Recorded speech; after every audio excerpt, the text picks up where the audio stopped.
Manny Pacquiao hangs up the phone. On the other end had been Floyd Mayweather Jr., the one fight the entire boxing world had been begging for. And Mayweather had just offered him $40 million, guaranteed, cash, more than double anything Pacquiao had ever been paid to fight in his life. He said no. Not let me think about it, no.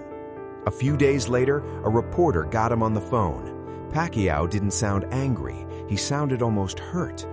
How can he leave me out of the pay-per-view when I generate more than him in pay-per-view sales? He said. I am still praying that Mayweather gets enlightened because I believe that I am not being unreasonable. $40 million turned down by a man who grew up with nothing. Why would anyone do that? We're not going to tell you yet, because to understand it, you have to go back to a pattern that had been repeating for years before that phone ever rang. If you like figuring out things about your favorite celebrity that don't add up, subscribe so you won't miss the next video. Here's the part that doesn't add up. Manny Pacquiao is not a man known for turning down money. He grew up with almost none of it, fought his way to the top of 8 different weight divisions, and became one of the most bankable athletes on the planet. By 2012, he was already earning tens of millions of dollars a fight. And yet, when the single biggest payday of his career was placed directly in front of him, he walked away. The number on the table was $40 million, guaranteed, in cash. Per financial reporting at the time, that was more than double what Pacquiao had ever been paid for a single fight before. For most fighters, that offer ends the conversation. Instead, it started a 3-year standoff. This wasn't the first time money had come between them either.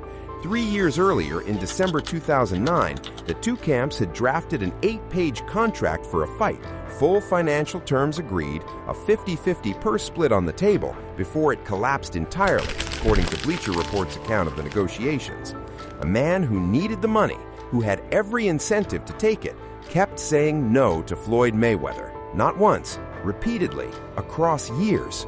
And it's not as if Pacquiao was pricing himself out of the market by accident. Nevada State Athletic Commission pay sheets, cited by Bad Left Hook's financial breakdown, show his guaranteed purses running around $20 to $22 million a fight in that era. Big money, but nowhere near what a true Floyd Mayweather-level opponent should command. The $40 million offer looked, on paper, like a massive step up. So why did the man who needed that step up the most keep refusing to take it? To understand why, you have to go back to what was actually being offered and what wasn't. Rewind to 2009. Mayweather had just come out of a 21-month retirement. Pacquiao had just demolished Miguel Cotto. Boxing had never wanted a fight more. Both sides sat down and hammered out a deal, a 50-50 purse split, a firm date, even the small details like who would enter the ring first. It was close, and then it fell apart, not over money, but over blood. Mayweather's camp demanded Olympic-style random blood and urine testing administered by the U.S. Anti-Doping Agency, a protocol boxing had never used before, per Bleacher Report's timeline of the talks. Pacquiao's promoter, Bob Arum, later explained that Pacquiao agreed to unlimited urine testing and blood testing before and after the fight, but resisted testing that could happen right up until the day he stepped into the ring. Mayweather wouldn't budge. The fight died. And almost immediately, the tone shifted from negotiation to accusation. Pacquiao sued Mayweather for defamation that December, after Mayweather appeared to suggest, without saying it outright, that Pacquiao's success was chemically assisted. It's worth sitting with how close that first deal actually came. Complex's history of the negotiations lays out just how detailed the December 2009 contract was. A fight date, an even split of a reported $50 million purse, even the order in which each man would be introduced to the crowd. This wasn't a fight stuck in vague big-picture disagreement. It was a handshake away from being signed.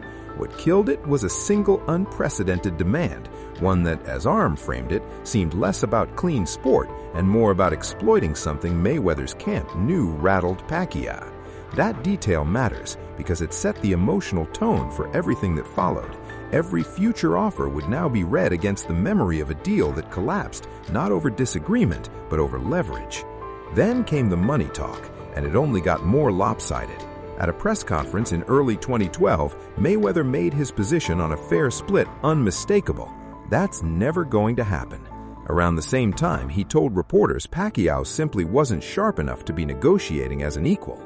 By January 2012, the two finally spoke by phone. This was the moment that mattered. Mayweather put a number on the table, $40 million, but structured it so he alone would keep the pay-per-view revenue and every other cent the event generated beyond that flat number. Pacquiao would get his $40 million and nothing more, no matter how big the fight became. Pacquiao's response wasn't outrage, it was closer to disbelief. He'd already told a reporter he could accept something less than an even split. He floated 55-45 in his own favor's opposite, a modest concession, not a power move. What he couldn't accept was being cut out of the pay-per-view revenue entirely, treated like a hired hand rather than the man half of America was about to pay to watch. Mayweather, for his part, wasn't hiding his logic. "My offer is what it is, and my offer won't change," he said, framing the $40 million as generous no matter how Pacquiao felt about it. Two men, two totally different definitions of a fair deal, and a growing pile of evidence going back 3 years that one side wasn't interested in finding out where the middle actually was. So here's where the contradiction resolves. Pacquiao didn't turn down $40 million because the number was too small. By any reasonable measure, it wasn't. It was double his previous career high purse. The math alone should have made this an easy yes. He turned it down because of what the structure of the offer actually said about how Mayweather saw him. A flat fee with zero share of pay-per-view revenue wasn't just a financial term, it was a statement. It cast Pacquiao as labor, not as a partner, as someone being paid to show up, not someone whose name on the marquee was half the reason anyone was buying a ticket in the first place. And Pacquiao knew, with numbers to back him up, that this framing didn't match reality. He said it himself. How can he leave me out of the pay-per-view when I generate more than him in pay-per-view sales? This is the real reason behind the no. It wasn't stubbornness, and it wasn't about squeezing out a bigger check. It was Pacquiao refusing to accept a deal that would have permanently defined him in the biggest fight of his career, watched by the entire world as the smaller name in the room. Once you accept that framing in the negotiation, it follows you into how the fight is sold, how the money is split going forward, and how history remembers who the fight actually belonged to. 3 years of pattern had already told him what to expect if he said yes on those terms. Another round where the split tilted Mayweather's way. Another set of conditions dictated rather than negotiated. The 2012 phone call wasn't really about $40 million. It was about whether Pacquiao would let one number, however large, settle a question he wasn't willing to settle that way. Notice, too, what Pacquiao didn't do.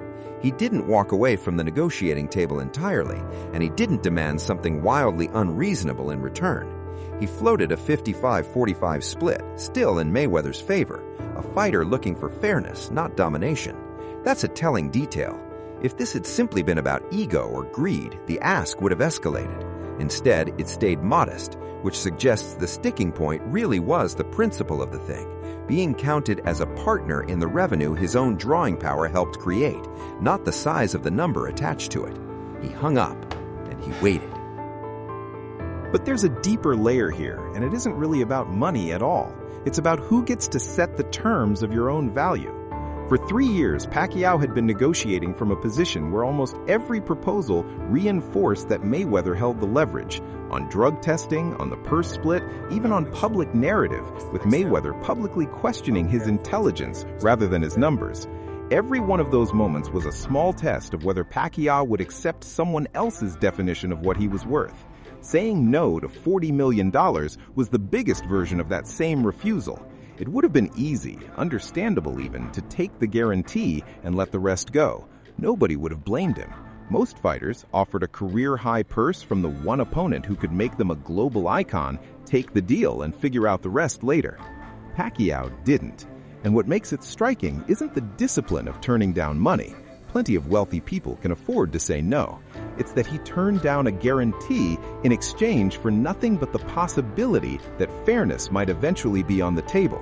There was no promise attached to walking away, just a bet, repeated for years, that being treated as an equal mattered more than being paid quickly. That's a different kind of wealth logic than the one most of these stories run on.